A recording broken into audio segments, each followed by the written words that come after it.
Akala ko ba bagong Pilipinas? Di ba sabi nyo bagong mukha? May prinsipyo at may isang salita, pero bakit ngayon pag nanakaw mas garapalan na?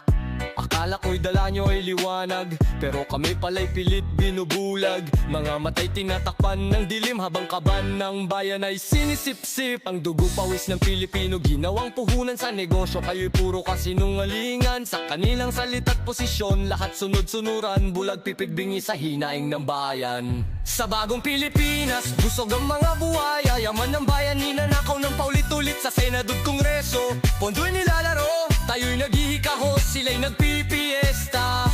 Bagong Pilipinas, puro pangako lang, pait at luha ang sa atin ang naiwan. Sa ngalan ng bayan, huwag magpakatanga, tayo'y bumangon laban sa kanila. Kung makapag-ayuda parang utang na loob, turing nila sa tao parang asong nakatali. Pinapakain ng tira-tira na parang grasya, pero